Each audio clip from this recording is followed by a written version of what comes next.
All right, folks. Well, we're at the 5 o'clock hour Eastern Standard Time. We appreciate all of you for being here.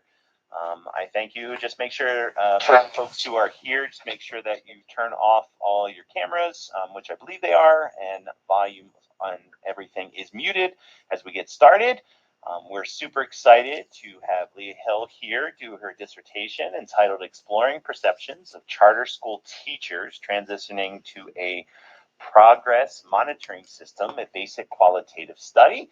As we move through this, you will see Leah talk about her dissertation, and then afterwards we'll have a few short question and answer session that will be going between all ACE faculty. So we appreciate it, and take off, Leah. There you go. All right, so my name is Lunalia Hill. So if you didn't know how to pronounce my name, that's how it is now. And just like Dr. Long said, my research study was exploring perceptions of charter school teachers transitioning to a progress monitoring system, a basic qualitative study. So, the background of the study shows that Florida is the first state in the nation to transition to a progress monitoring system as a high stakes assessment system. But this transition is not the first assessment change Florida has experienced, and this is shown in the literature. Florida has changed their high stakes assessment systems 4 times between 1998 and 2021, according to the Florida Department of Education. Originally, these assessments occurred once at the end of each academic year. The transition to a progress monitoring assessment system has increased testing from once per year to 3 times per year. As a high stakes assessment system, progress monitoring has not been researched. Students are required to pass a high stakes assessment to meet graduation requirements. Unfortunately, proficiency levels did not surpass 53%, showing a need for a new assessment system along with new state standards. As a result, transitioning to a different assessment system can cause challenges. So, the problem is charter school teachers experience challenges such as a drop in student passing rates and reduced teaching time when transitioning from a single year assessment to a progress monitoring system. The purpose of this basic qualitative study was to explore charter school teachers' perceptions of the challenges associated with transitioning from the Florida Standards Assessments, the FSA, to the Florida Assessment of Student Thinking, the FAST. 2 questions guided the research. The first question was, what are the specific challenges that educators face during the transition from a single year assessment to a progress monitoring system? And the second was, what strategies do educators implement to adapt to the Florida Assessment of Student Thinking progress monitoring system? Previous research had shown that progress monitoring could benefit students' learning, but a gap existed in the literature, specifically addressing teachers' perceptions of transitioning to a high stakes progress monitoring assessment system. The literature review covered many areas regarding high stakes assessments, progress monitoring, student engagement, adaptation, and computer based and computer adaptive assessments. The literature review showed that high stakes assessment systems have been recorded as early as the Han Dynasty, between 206 BC and 220 AD. Assessment systems were used to determine who would hold a high ranking government job, even including commoners, leading to the possibility of changing social status. In 1904, French psychologists developed the intelligence quotient test, which is commonly known today as the IQ test. As a standardized test, the IQ test helped to place students in special education classes if a disability was present. To test students academically, the Scholastic Aptitude Test, or the SAT, was commonly used by the end of World War II, and it's still used in schools today. According to the Florida Department of Education, Florida has transitioned 4 times to different high stakes assessment systems in the last 2.5 decades. Up until 2021, high stakes assessments in Florida occurred once at the end of each academic year.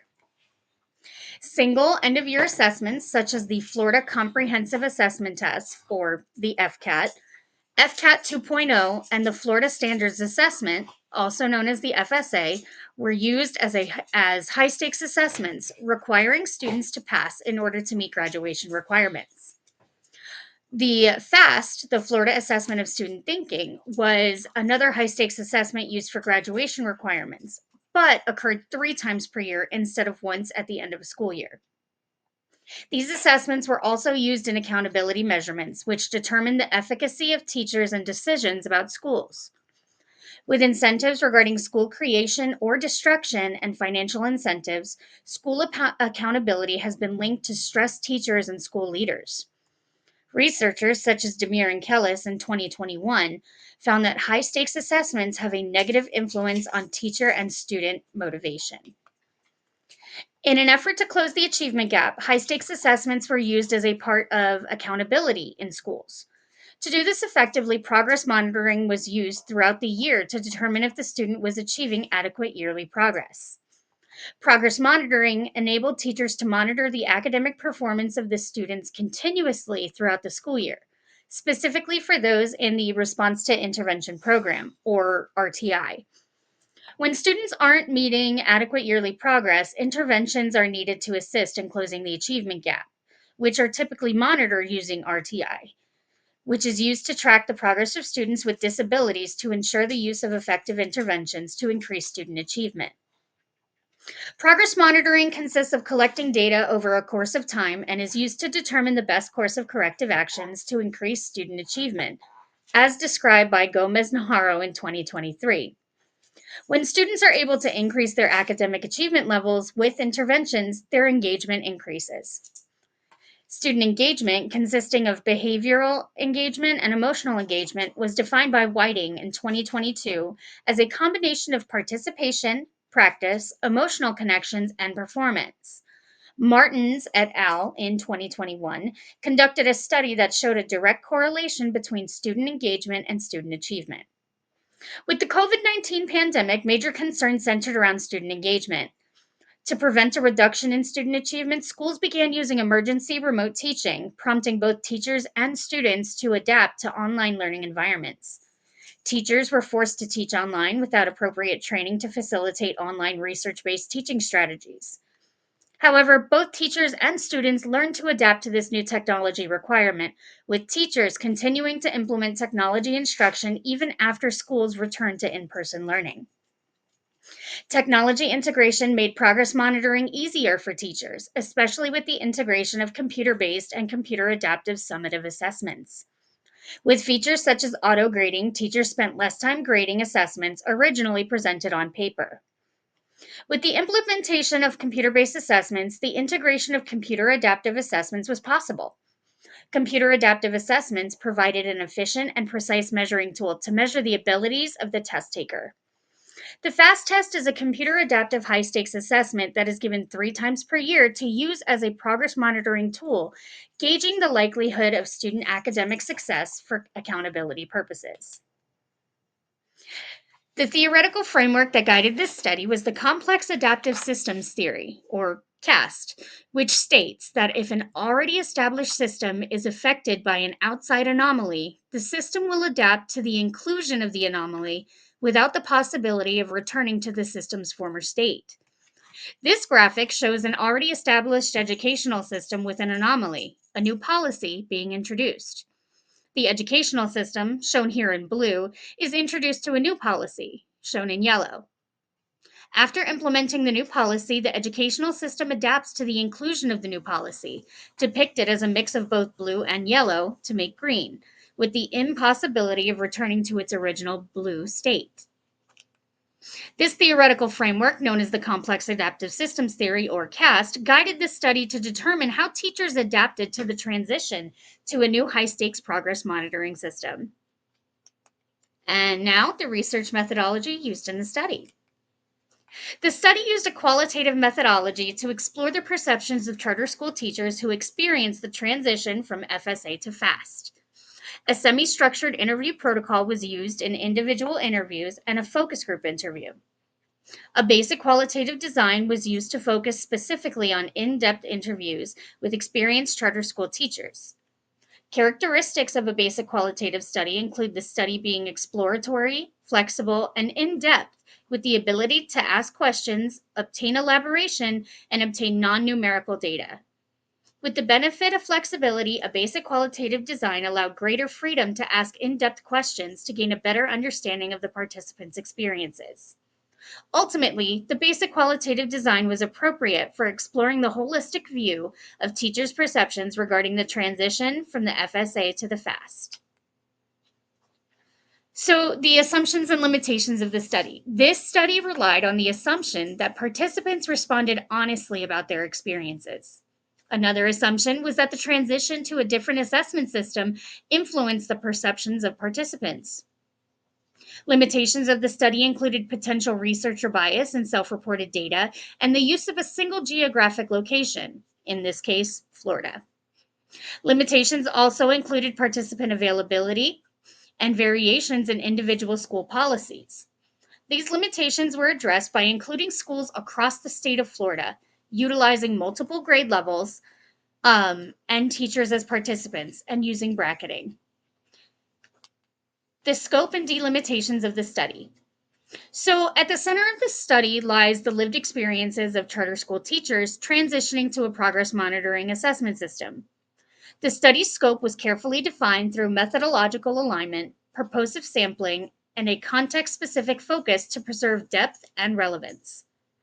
The scope of this study included charter school teachers in Florida who had transitioned to the FAST system, teachers with a minimum of 3 years of teaching experience, and those who were involved in teaching a FAST-tested subject during the transition from the FSA to the FAST. Delimitations included a focus on teachers in charter schools in Florida while excluding public school teachers. The target population and sample consisted of approximately 164 certified charter school teachers throughout the state of Florida. To manage this scale, purposive sampling was used to select individuals with relevant experience for answering these research questions. A sample size of 15 to 20 participants was targeted, focusing on charter school teachers with 3 or more years of teaching experience, experienced the transition between FSA and FAST, and taught a course tested by the FAST. This sample size aligns with qualitative research norms. Exclusion criteria filtered out those who did not meet the inclusion criteria. All right, so the research instrument was a semi-structured interview protocol chosen to align with the basic qualitative aim of exploring lived experiences. The interviews included 7 open-ended probing and clarifying questions to allow flexible and in-depth responses. These interview questions were reviewed by 3 subject matter experts. Questions were designed to elicit participants' experiences related to transitioning to a progress monitoring assessment system. A semi-structured interview protocol was used for both individual interviews and for a focus group. These protocols ensured the interviews stayed on topic and linear. Semi-structured interviews promoted flexibility, leading to more in-depth responses and aligned with the study's methodology and design. Field testing and expert review improved clarity and alignment with research questions. Member checking was also used for reliability and validity. Speaking of reliability and validity, reliability and validity were used to maintain ethical considerations and methodological soundness. This study addressed 4 core criteria of qualitative trustworthiness: credibility, dependability, transferability, and trustworthiness. Credibility was reinforced through member checking, where participants reviewed their interview transcripts for accuracy. Dependability was addressed by applying methodological triangulation within interviews using open-ended probing and clarifying questions. Reaching data saturation was also used.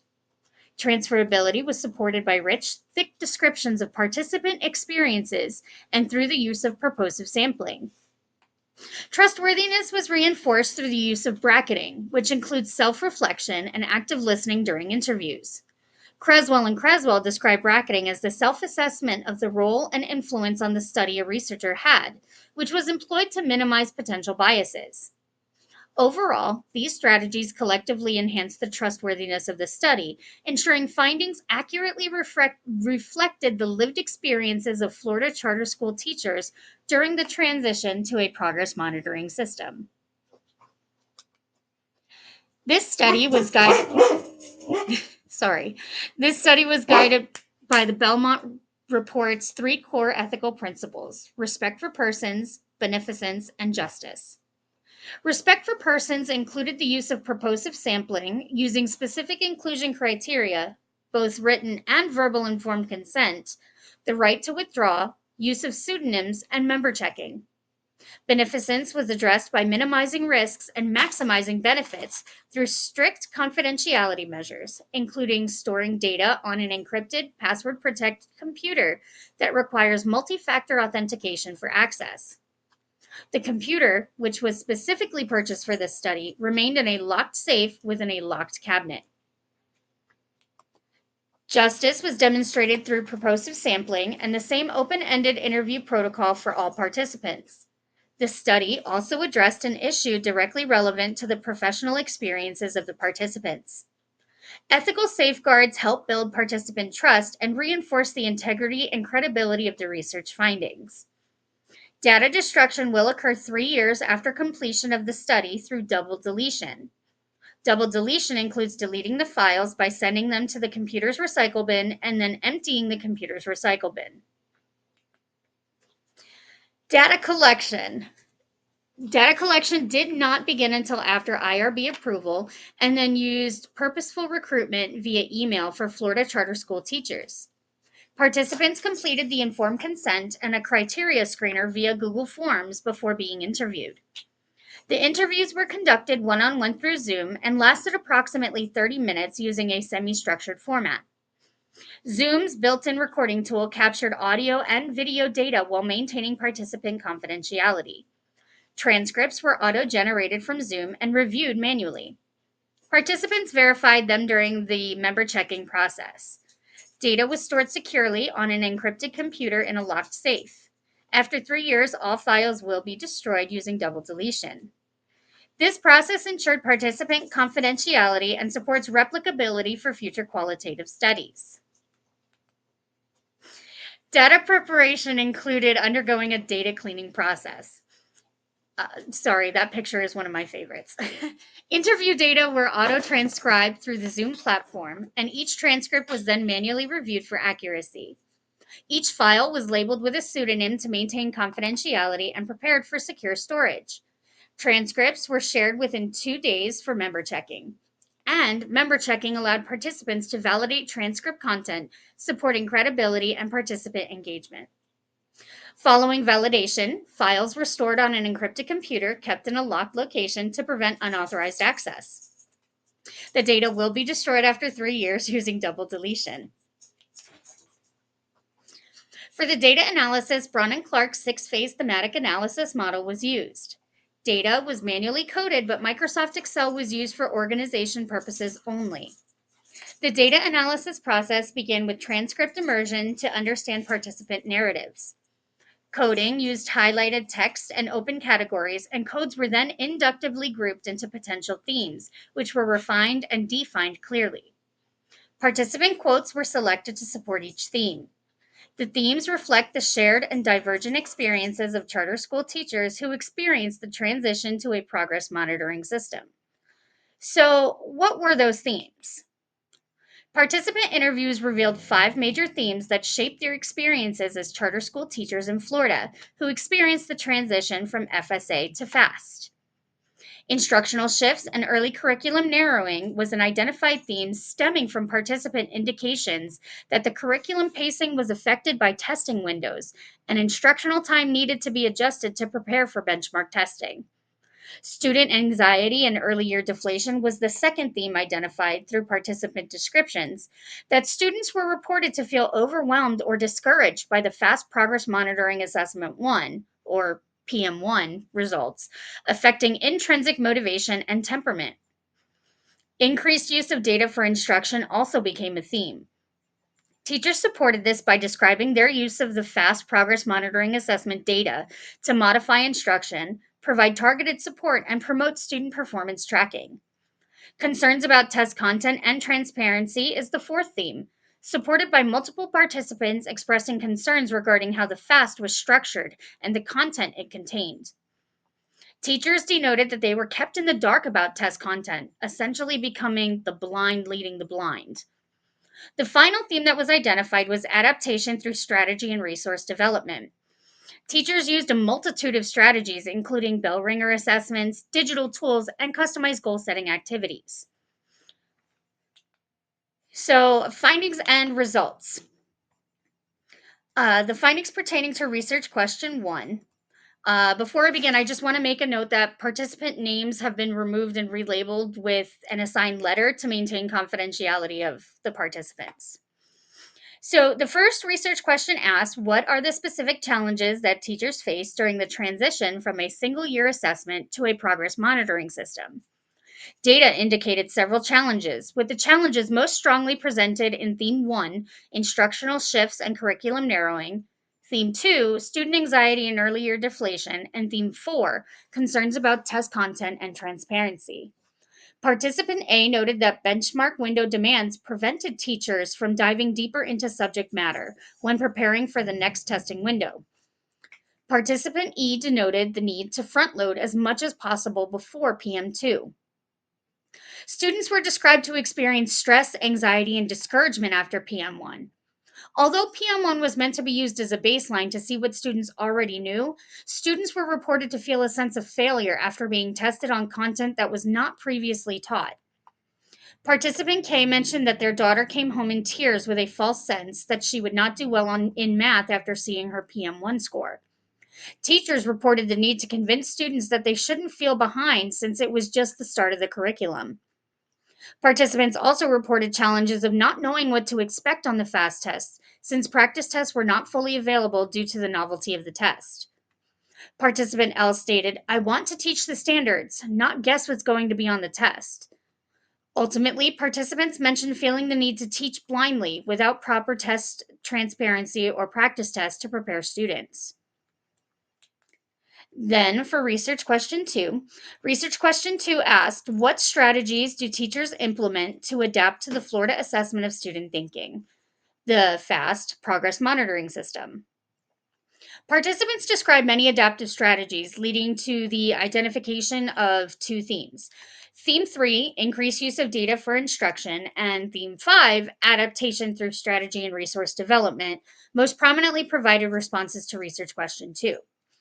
Teachers described using multicolored spreadsheets to track and monitor student progress, with participant L stating, we made a purple-red spreadsheet, purple if you went up, red if you went down.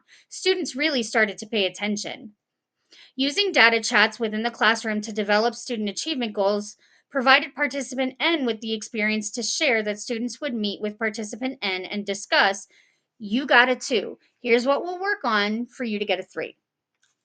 Multiple participants described using fast style questions as bell ringers, promoting student confidence and test taking abilities through question structure exposure.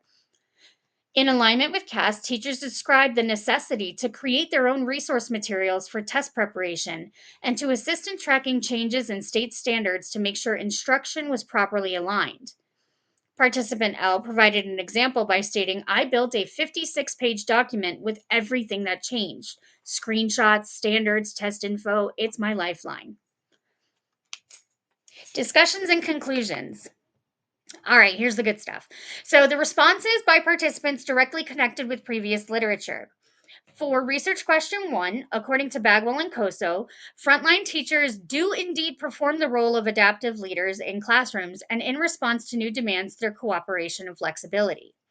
Demir and Kellis stated instruction was taught to the test, resulting in a narrowed curriculum and decreased instructional depth. They also found high-stakes testing environments might elevate stress levels and negatively influence motivation for both teachers and students.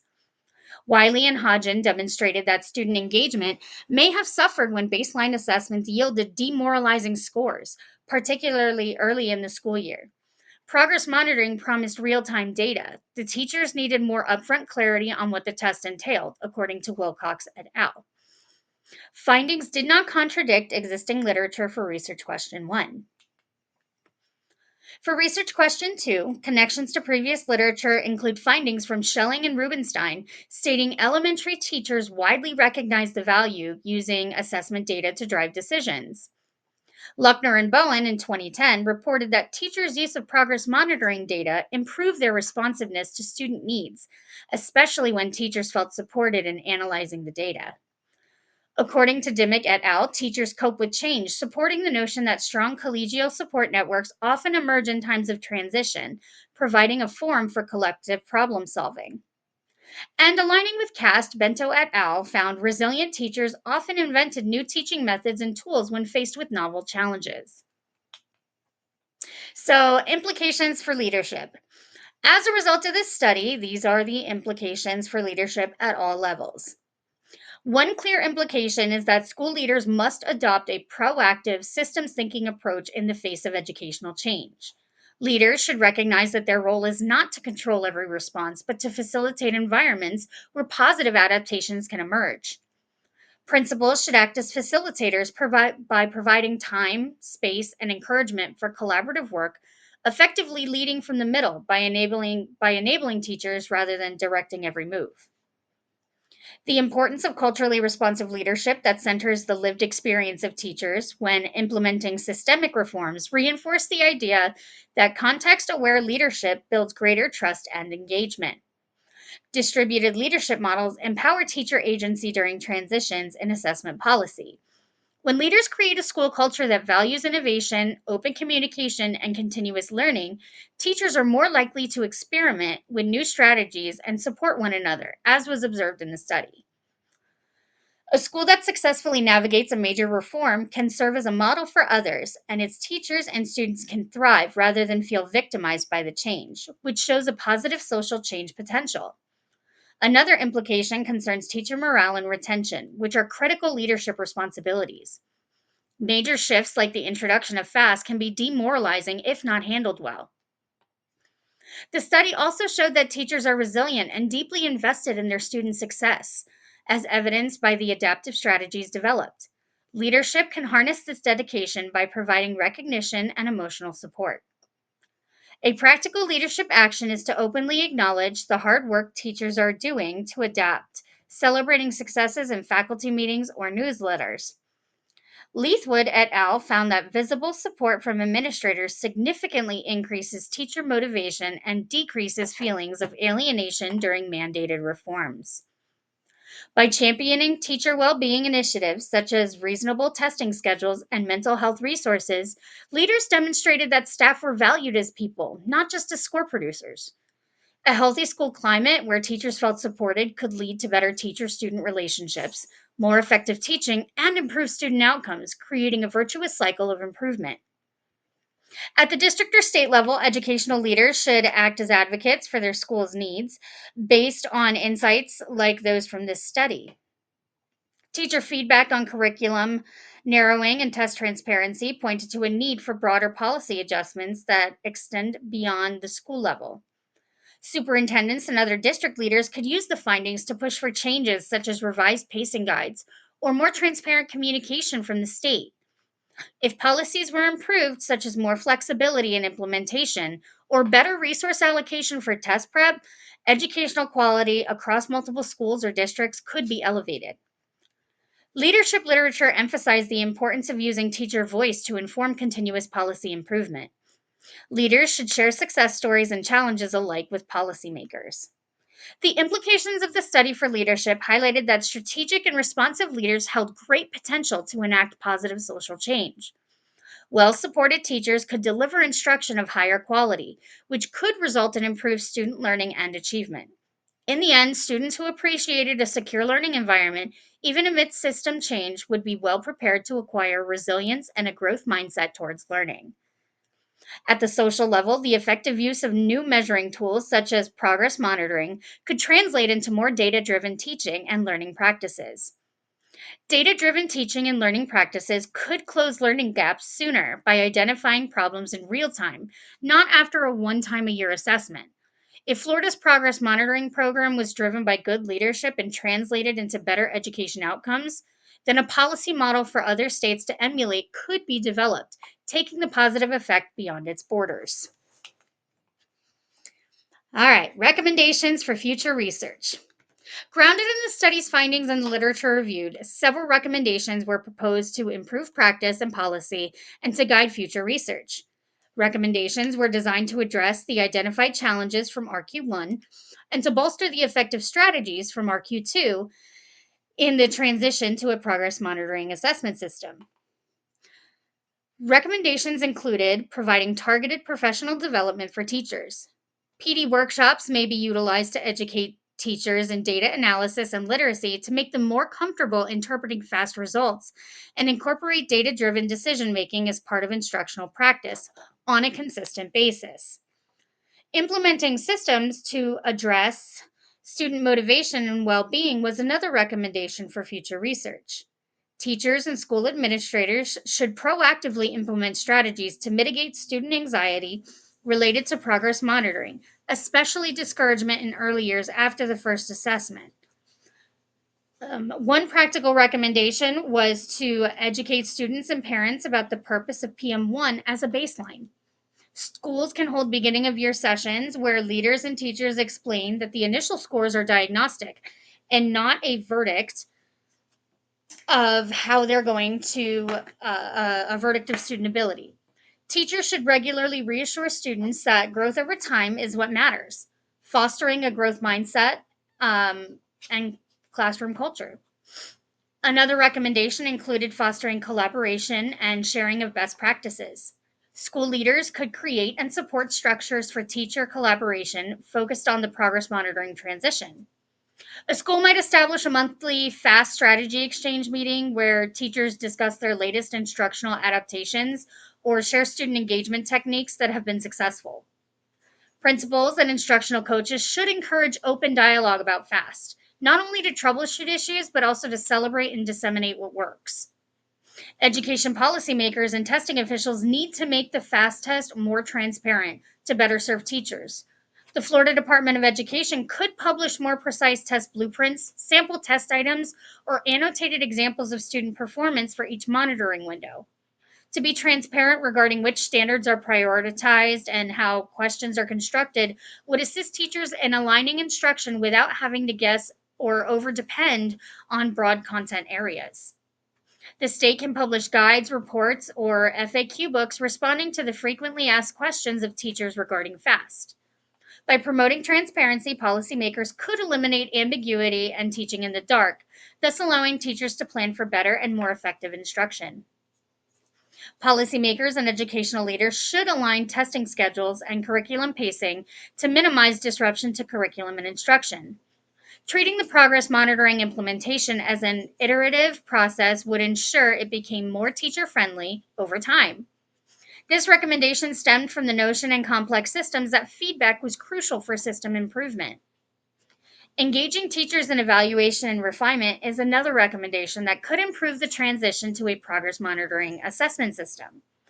Policymakers and educational leaders should involve teachers in a feedback loop to continuously improve the implementation of FAST. After each yearly cycle, structured feedback should be collected from teachers statewide through surveys, focus groups, or teacher advisory committees. Engaging teachers in this way not only improves the system's effectiveness, but also increases teacher buy-in. Future researchers should conduct longitudinal studies following the same schools or teachers over multiple years of FAST implementation. A longitudinal study could examine if student anxiety after PM1 decreases in the second or third year as stakeholders become more accustomed to the system, or if curriculum narrowing effects accumulate or adjust over time. Long-term data could also reveal trends in student achievement outcomes. This line of research would provide valuable evidence on whether the initial turbulence of adapting to progress monitoring is a temporary phase. Additional qualitative studies should be done in different educational contexts to see if the experiences documented in this research are common or varied widely. Research could explore traditional public school teachers' perceptions of the FAST or how teachers in rural versus urban schools experience progress monitoring. Asking administrators about their opinions about putting progress monitoring in place as a high stakes assessment system can help identify viewed successes and challenges. Broadening the scope of qualitative inquiry in the aforementioned ways will strengthen the knowledge base. test the transferability of this study's findings, and potentially uncover new themes not captured in this study. Future research should also investigate specific intervention strategies to gauge their efficacy in easing transitions to progress monitoring systems. Studies relating to structured mentorship programs, anti-anxiety reduction interventions for students, and analyzing academic outcomes could assist scholars in moving beyond identifying naturally occurring strategies to providing evidence-based recommendations on which supports yield tangible improvements. So, my own growth as a leader over the course of doing this study and completing this doctorate has reshaped my research mindset and my own leadership and instructional practice. As a result, I feel that I've made positive growth toward understanding perceptions about transitioning to a high stakes progress monitoring system. Undergoing this process has enabled me to better understand that teachers need more test transparency to teach the FAST effectively. I now know that I can use my research to advocate for teachers and the supports they need to become more effective educators. This research study has given me a better understanding of how to help teachers adapt to a new assessment system, specifically a progress monitoring assessment system. My goal is to use what I have learned to meet with policymakers and assessment coordinators at the state level and lobby for a change in assessment policy and testing procedures.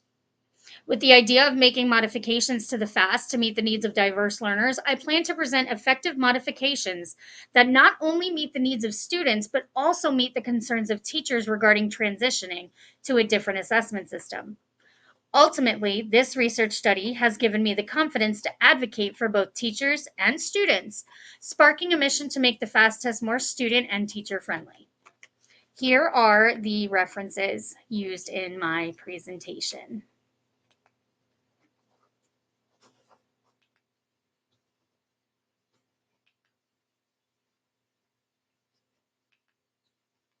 All right. All right, thank you so much. Thank All right, you. so at this point of the portion, we're going to actually ask you a few questions. And I thought maybe to ask Dr. Bright, would you like to go first with the first question? Thank you, Leah. Not well. Oh, it's on top of my screen. Can you hear me now? Yes. Okay, better. Okay, thank you very much, Leah. That was comprehensive and speedy and effective and reflective of, I think, the biggest takeaways in the conduct of this research. My question for you is, what part of your experience translates most effectively in working with different groups of people in this environment? So I think that analyzing the data is probably the most applicable to my content area, because as an English teacher, I'm constantly looking at student data, just like I did in this research, and trying to analyze it to see what went right, what went wrong, how could I have done things differently, and I use it as self-reflecting on my own practice. So What do you take back to the interactions with academics with whom you have to engage in your practice? I'm sorry, one more time. Okay. And once again, what do you take back from this experience of what you just said a few minutes ago? What do you take back to your engagement with other academic practitioners? Oh, Because it's all in your head. So it changes somehow, to some degree, how you interact, or the questions you ask, or how you respond, or what your priorities are before you get there, and then after you get there. So what's different? so for me, what I've actually been able to use the research that I found in my content area. We most recently were giving midterms to students, and on this midterm, the students had not seen half of the material that was on there.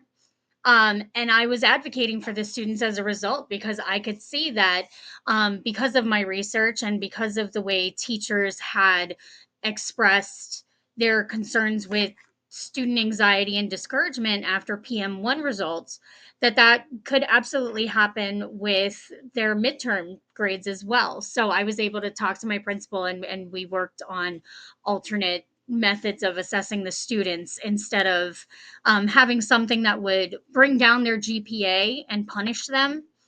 Why not do something ahead of time and only test what they've been taught? So Does you that saw one application of that paper. the application of it? You saw a broad application of that paper, wasn't relative specifically to just the focus of your research, but you could deploy that and implement it in other areas of your responsibilities then. Um. So if I'm hearing you correct, just because it's very difficult to hear you, how can this process of doing the research and the research study apply back broadly to what I do in my daily life as far as academics? Yeah. Okay, so it's having the research and having the capability of doing research, it helps me get a better understanding of what needs to be taught as far as okay, we're going to look deeper into um student engagement. All right, well, I'm having issues in my class. Well, how can I do the research to find good evidence-based practices to implement? So it's I was never good at research before doing this study. So it definitely gave me the opportunity to teach research practices to my students as well as to some of my other teachers so that we can make sure that we're teaching our kids effectively. Does that answer the question? Yes. Okay. Next question. What do you want to do next? Um, in what aspect? What do I want to do with my research, or what is my next step as a lifelong learner? Your choice. Well, my plan is to take this research and go to the state of Florida, and I want to hold a meeting with our testing coordinators, test makers, and tell them, hey, this is how our teachers and students are viewing the the fast test that you guys threw in here. You guys changed your scale score 1 year after implementing for the first time, but there's obviously some concerns about us teaching blindly. So maybe we can do this, and this, and provide those recommendations to the policyholders and hopefully implement change that will better serve students and teachers. Thank you. You're welcome. That's all. Yeah, thank you, Dr. Bryce. All right, so I have a few questions, and it kind of goes along a little bit with what Dr. Bryce was saying. I think in our today's world, no one likes change, right? We kind of like to have the same thing every day for the most part, right? We don't like those last minute things, those pop ups, or anything like that. So I'm actually interested. This is what I'm going off the basis of this.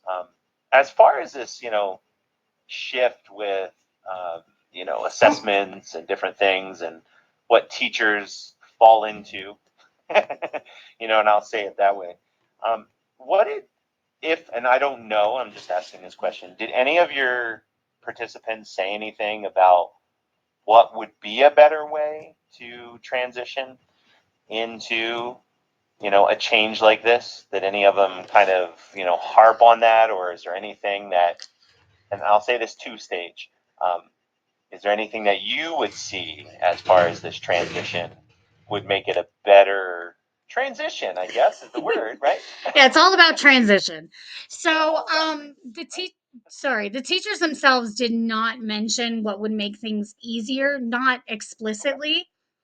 Um, since teachers don't exactly like change right away, there could have been a better, in my opinion, a better way to um, transition to the progress monitoring assessment system by uh, kind of weaning off the FSA and then steadily transitioning. So, hey, if we're going to have this FSA once a year, let's go ahead and have these mini assessments in the beginning of the year, in the middle of the year, and have it act as progress monitoring. Okay, so all we're doing now is changing the actual test. So it's no longer summative, it's broken up into parts, if that makes sense.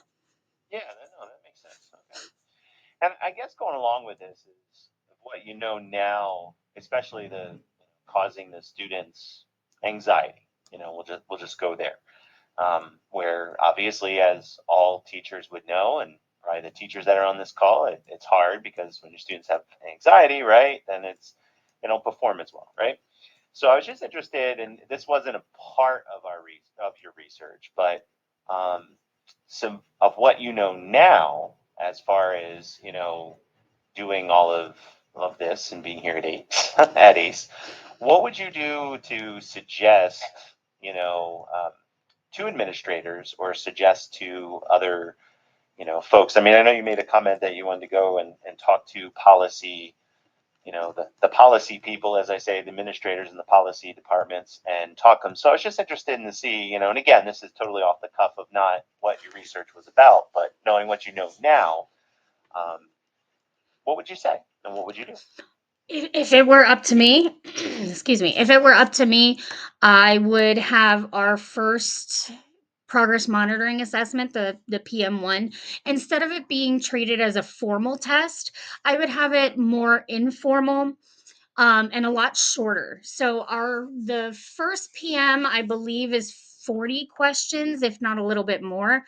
And everything is like, okay, no phones, no headphones, no music, nothing. And it's very like, okay, you need this proctor and this proctor, and you can't go to the bathroom, you can't take a break during these times. No, you can't have your accommodations on this test because we're only looking to see what you know. But I feel that students would probably be more comfortable and more likely to feel less anxiety and less discouraged by their results if it was treated more like a regular classroom test as opposed to a high stakes assessment, at least in the beginning of the year. Sure. Yeah, that's interesting.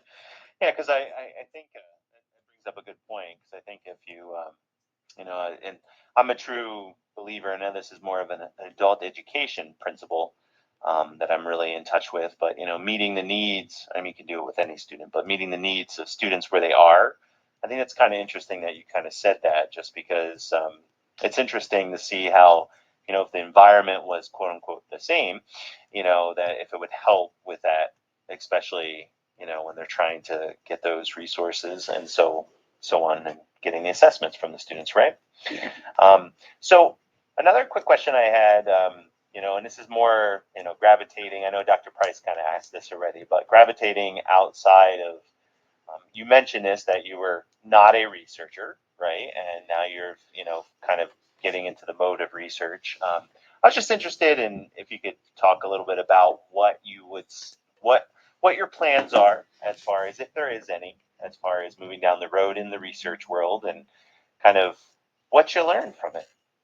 So after my individual interviews with my participants, I had I had asked the participants kind of off, what would you like to see as far as research? What is it that you guys are looking for? What type of study can I do after this? And a lot of the teachers had said that they want to see the reliability and validity results of this test because it's so new and there's no research, no numerical data linking it back to reading efficacy and reading achievement levels.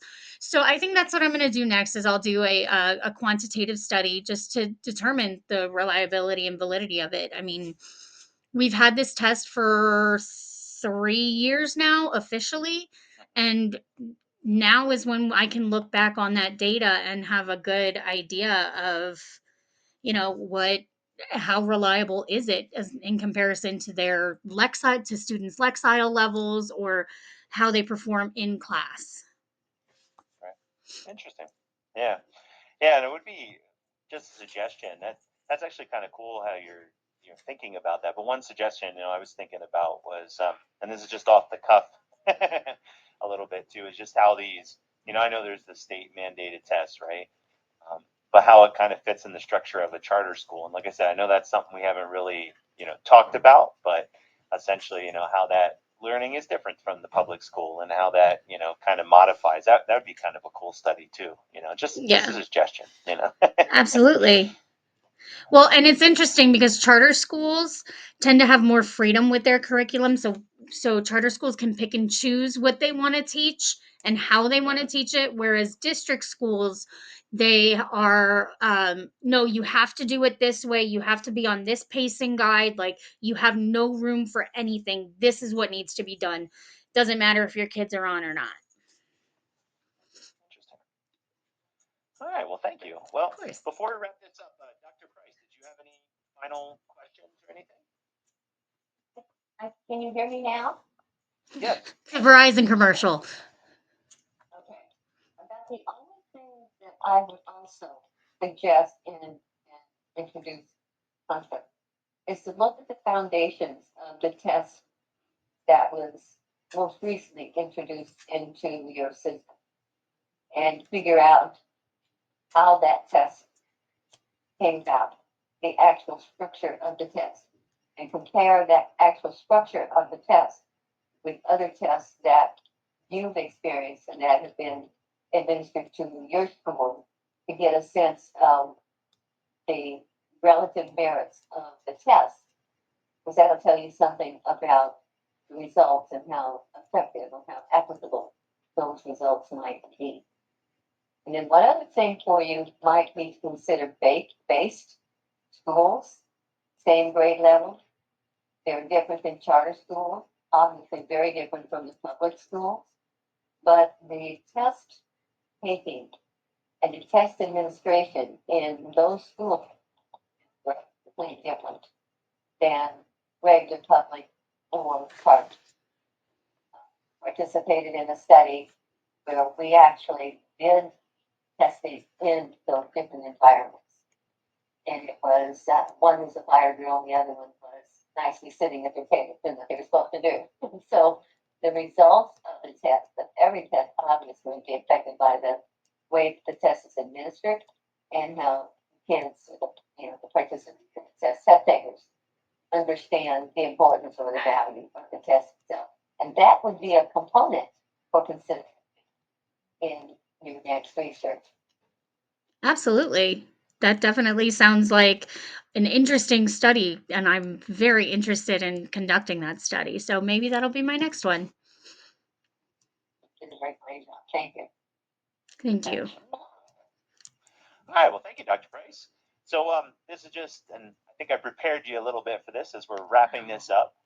I always like to do the so what question of your research, the elevator speech, as I like to call it. And as we're wrapping up our discussion here about the transitions of these tests, I thought maybe you can answer that. The so what, why it was important to obviously do such a study and take the time, obviously, to report it. So I thought we'll have you answer that and then we'll finish up.